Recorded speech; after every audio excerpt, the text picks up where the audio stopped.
Hey family, Dad here. Hope you're having a great day. On this video, I just wanted to talk about two habits that I think can hugely impact your life. Now, I'm 50 years old. I've been playing the patience and waiting game for a long time. That will have a huge impact on your life. And I think if we did these two things for the long term, life would definitely be a lot more easier financially and both mentally, physically. The first thing that I think has a huge impact on anyone's life would be an investing for the long term. And that's part of the patience and waiting game, right? Just holding it and just letting it sit for an extended period of time. Obviously, a lot of people know this, but they don't do it. It's just that would make a huge impact in your life financially. I've been investing for 20 years now. I should have done it longer because I did have a first stint from 1999 to 2005 with my first job. I contributed to a 401k account and I invested, got the company match. And then in 2005, when I got the divorce, I cashed it out. I did restart a new 401k the year later, back in 2006. But looking back, I should have just kept investing, left that retirement account alone, and just let it grow long term. I should have found other ways instead of just cashing out my 401k. I cashed out my 401k back in 2005 to pay off some debt. Now looking back, obviously, I could have done different things. I could have started budgeting, made plans to pay off that credit card debt sooner, quickly, versus just cashing out my 401k. It is what it is, and I'm happy that I restarted my 401k in 2006 with my new job. And here I am 20 years later, slowly but surely, kept contributing, increased my contribution over the 20 years, added more buckets of my investments, such as a health savings account and a brokerage account, and even a Roth 401k as well. Now, doing that over a course of 20 years, I'm in a position where I am doing a lot better than the rest of my cohort. And I've shared this on a previous video on what my investments look like. But for investing for 20 years, has gotten me to where I'm at today. Now, I'm not in a position where I can retire today, but I am a lot closer than a lot of other people in my cohort. Today, I still do enjoy my job and I get great benefits and they do contribute really well to my retirement accounts. And I'm just gonna keep pushing. I'm gonna keep contributing to all my buckets of investments. And I hope that I can retire sooner versus later. And then the second habit that I think will hugely impact anyone's life is fitness. Now, I've been doing fitness for 35 years now.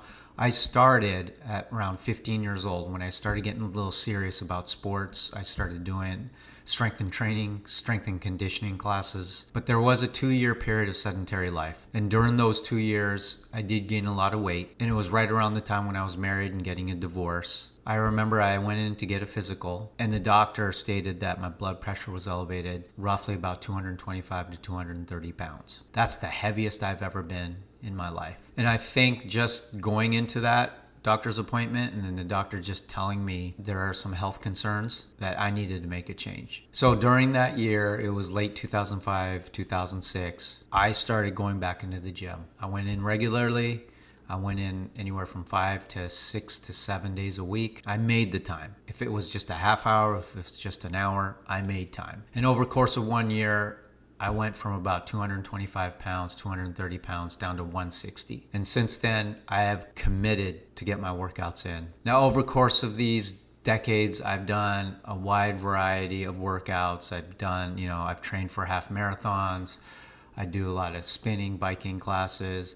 I've done HIIT kind of conditioning style workouts like Orange Theory and sprinkle in a little yoga as well. Now, for the last few years, I started doing CrossFit and so far I enjoy it. Since that last doctor's visit back in 2005, 2006, I have gone to a physical probably the last 4 or 5 years now and haven't had any really big concerns as far as my health. There has been kind of discussions about my cholesterol. I've shared my blood work on previous videos. It's slightly elevated. I think 200 is the cholesterol kind of baseline.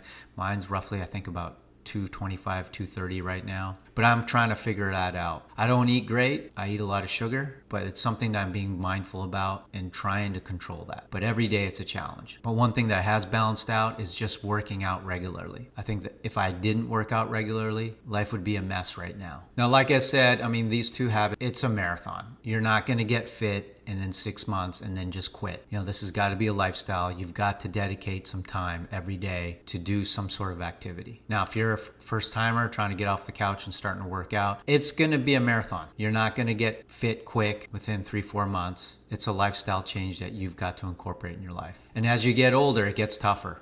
Like, I'm 50 right now. I'm glad I've been working out for the past few decades. If I started now, it'd be tough. I could do it, but it would be really, really tough. And that's the barrier you got to overcome. But both investing and health and wellness, fitness, working out has got to be a lifestyle. Incorporate it into your regular routine. Make it a part of your daily schedule. Doing these two things will set you up for success, both financially, physically, emotionally. So tell me your thoughts. What are your investments? What's your health and fitness lifestyle look like? Comment, like, subscribe. I would definitely appreciate it. So that's all I got. I'll see you all at the next video.